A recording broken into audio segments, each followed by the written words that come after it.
వందే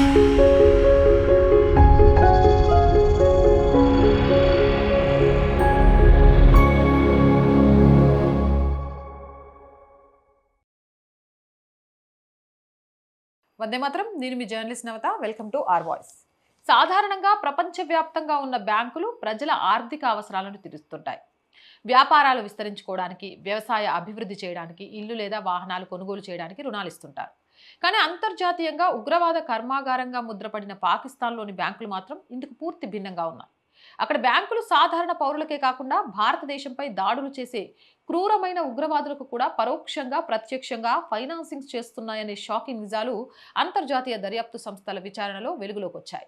ఇటీవల జమ్మూ కాశ్మీర్లోని పహల్గాం ప్రాంతంలో జరిగిన ఉగ్రవాద దాడికి సంబంధించిన విచారణలో భారత రక్షణ మరియు దర్యాప్తు సంస్థలు అత్యంత కీలకమైన ఆధారాలను సేకరించాయి. ఈ దాడిలో ఉగ్రవాదులు ఉపయోగించిన అత్యాధునిక మొబైల్ ఫోన్లు కొనుగోలు, వాటి దిగుమతి లావాదేవీల వెనుక పాకిస్తాన్కి చెందిన ప్రముఖ ఫైజల్ బ్యాంక్ ఆర్థిక సహాయం ఉన్నట్లు అధికారికంగా గుర్తించారు. ఈ పరిణామం అంతర్జాతీయంగా తీవ్ర కలకలం రేపుతోంది.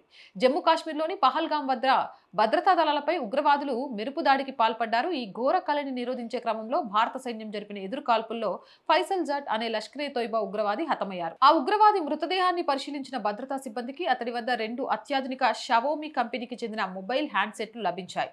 యుద్ధరంగంలో ఆయుధాలు ఎంత ముఖ్యమో ఆధునిక ఉగ్రవాదంలో కమ్యూనికేషన్ సాధనాలు అంతకంటే ముఖ్యం. దీంతో దర్యాప్తు బృందాలు ఆ ఫోన్ల డిజిటల్ ఫుట్ ప్రింట్ ఆధారంగా లోతైన విచారణ ప్రారంభించాయి. ఆ ఫోన్ల ఐడెంటిఫికేషన్ నెంబర్లు, వాటి తయారీ మరియు దిగుమతి వివరాలను అంతర్జాతీయ నెట్వర్క్ సహాయంతో పరిశీలించగా ఊహించని విధంగా పాకిస్తాన్ బ్యాంకింగ్ రంగం ముడిపడి ఉన్న లింక్ బయటపడింది. భారత దర్యాప్తు ఏజెన్సీలు సేకరించిన డాక్యుమెంట్లు మరియు డిజిటల్ డేటా ప్రకారం ఉగ్రవాది వద్ద దొరికిన ఆ 2 ఫోన్లు రెడ్మీ 90, రెడ్మీ నోట్ 12 మోడల్స్. పాకిస్తాన్లోని కరాచీ నగరానికి చెందిన టెక్ సీరత్ ప్రైవేట్ లిమిటెడ్ అనే ఒక ప్రముఖ టెక్నాలజీ కంపెనీ 2021-2023లలో చైనా నుంచి పెద్ద ఎత్తున మొబైల్ ఫోన్ కన్సాన్మెంట్స్ కు దిగుమతి చేసుకుంది. ఈ చైనా ఫోన్ల దిగుమతి కోసం జరిగిన కొన్ని మిలియన్ల రూపాయల అంతర్జాతీయ లావాదేవీలకు పాకిస్తాన్లోని ఫైజల్ బ్యాంక్ ఆర్థిక సదుపాయాన్ని కల్పించింది.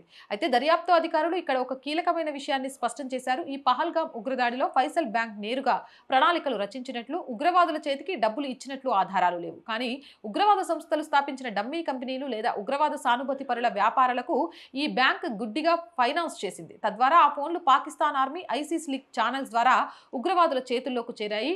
అడగనిదే అమ్మ పెట్టదు అంటారు. కానీ పాకిస్తాన్ బ్యాంకులు అడగకుండానే ఉగ్రవాద అవసరాలు తీరుస్తున్నారని ఇదొక స్పష్టమైన ఉదాహరణ. ఈ కేసులో దర్యాప్తు బృందాలను అత్యంత ఆశ్చర్యపరిచిన విషయం ఏంటంటే, ఉగ్రవాదులు అనుసరించిన హైటెక్ కమ్యూనికేషన్ వ్యూహం ఫైజల్ జెట్ అనే ఉగ్రవాది వద్ద లభించిన రెడ్మీ ఫోన్లు 2021 మరియు 2023లోనే పాకిస్తాన్కి దిగుమతయ్యాయి. కానీ ఆసక్తికరంగా దాడి జరిగే రోజు వరకు ఈ ఫోన్లలో ఒక్కసారి కూడా సిమ్ కార్డ్ వేయలేదు, వాటిని ఆన్ చేయలేదు. అంతర్జాతీయ నిఘా సంస్థలు మరియు భారత ఇంటెలిజెన్స్ విభాగాలు సాధారణంగా కొత్త IMEI నెంబర్లు లేదా కాశ్మీర్ సరిహద్దుల్లో యాక్టివ్ అయ్యే కొత్త ఫోన్లపై నిఘా ఉంచుతారు. దీనిని పసిగట్టిన పాకిస్తాన్ హ్యాండ్లర్లు ఫోన్లను కొనుగోలు చేసిన తర్వాత వాటిని పూర్తిగా స్విచ్ ఆఫ్ మోడ్లోనే ఉంచారు. ఎంపిక చేసిన ఆత్మాహుతి ఉగ్రవాదులను భారత్లోకి పంపే సమయంలో మాత్రమే ఈ స్లీపర్ ఫోన్లను వారి చేతికి ఇచ్చారు. దీనివల్ల భారత నిఘా సంస్థల రాడార్లకు చిక్కకుండా తప్పించుకోవచ్చు అనేది వారి ప్లాన్. దీన్ని బట్టి ఉగ్రవాదులు ఎంత ఆధునిక సాంకేతిక వ్యూహాలతో అమలు చేస్తున్నారో అర్థం చేసుకోవచ్చు. పాకిస్తాన్కి చెందిన ఫైసల్ బ్యాంక్ పేరు ఇలా ఉగ్రవాద వివాదాల్లోకి రావడం ఇదే మొదటిసారి కాదు. ఈ బ్యాంక్ అంతర్జాతీయ ఉగ్రవాద సంస్థలతో దశాబ్దాల కాలంగా చీకటి సంబంధాలు ఉన్నట్లు ఆరోపణలు ఉన్నాయి.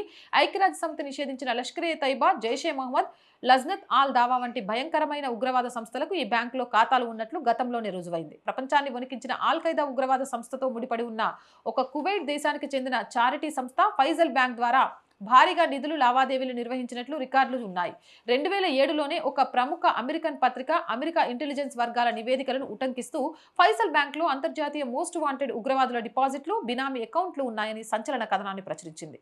కుక్కతో ఒక ఒక్కర అన్నట్టు అంతర్జాతీయ ఫైనాన్షియల్ యాక్షన్ టాస్క్ ఫోర్స్ ఎన్ని హెచ్చరికలు చేసినా పాకిస్తాన్ తన బ్యాంకింగ్ వ్యవస్థలోని లోపాలను సరిదిద్దడం లేదని ఈ పరిణామాలు నిరూపిస్తున్నాయి. పహల్గాం ఉగ్రదాడి ఉదాంతం ప్రపంచవ్యాప్తంగా బ్యాంకింగ్ వ్యవస్థలు ఎంత పారదర్శకంగా ఉండాలో మరోసారి గుర్తు చేస్తున్నాయి. ఉగ్రవాదులు ఇప్పుడు నేరుగా హవాలా మార్గాల్లోనే కాకుండా చట్టబద్ధమైన బ్యాంకింగ్ ఛానళ్లను కూడా తమ ఆయుధాలుగా మార్చుకుంటున్నారు. ఎలక్ట్రానిక్ వస్తువులు, పండ్లు, బట్టల దిగుమతుల పేర్లతో లోన్లు తీసుకొని ఆ వస్తువులను ఉగ్రవాద కార్యకలాపాలకు సరఫరా చేస్తున్నారు. ఈ కొత్త రకం టెక్ ఉగ్రవాదాన్ని అణచివేయడానికి భారతదేశం మరింత వ్యూహాత్మకంగా అడుగులు వేయాల్సి ఉంది.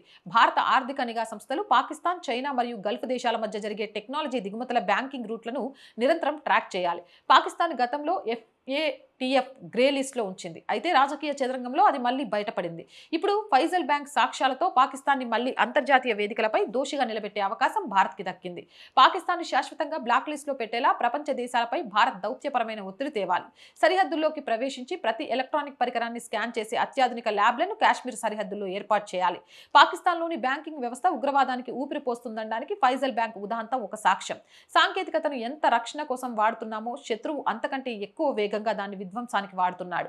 ఇంటి దొంగను ఈశ్వరుడైనా పట్టలేదు అంటారు. పాకిస్తాన్ ప్రభుత్వమే స్వయంగా ఉగ్రవాదులకు ఇటువంటి బ్యాంకింగ్ సదుపాయాలను కల్పిస్తున్నప్పుడు అంతర్జాతీయ సమాజం కఠినమైన ఆర్థిక ఆంక్షలు విధించడం ఒక్కటే దీనికి ఏకైక పరిష్కారం.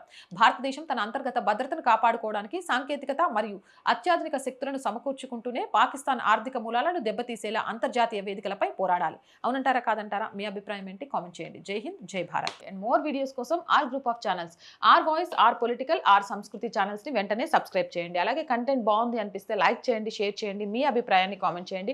అండ్ ఆర్థికంగా ఆర్ వాయిస్ కి చేయూతనందించండి. మీరు చేసే సహాయం ఇప్పుడు చాలా చాలా అవసరం. ఫస్ట్ వీక్ కాబట్టి చేస్తారని ఎదురు చూస్తూ ఉంటాం. ఆర్థికంగా సపోర్ట్ చేయాలి అంటే సబ్స్క్రిప్షన్ పక్కనే జాయిన్ అనే బటన్ ఉంది. 1 to 5 లెవెల్స్ ఉన్నాయి. ఏదో ఒక లెవెల్లో సపోర్ట్ చేయండి. లేదా స్క్రీన్ మీద గూగుల్ పే, ఫోన్ పేతో పాటు అకౌంట్ డీటెయిల్స్ ఉన్నాయి. మీకు తోచిన సహాయాన్ని అందించవచ్చు. వ్యాపార ప్రకటనల కోసం 8328500576 నెంబర్ని సంప్రదించండి. జై హింద్, జై భారత్.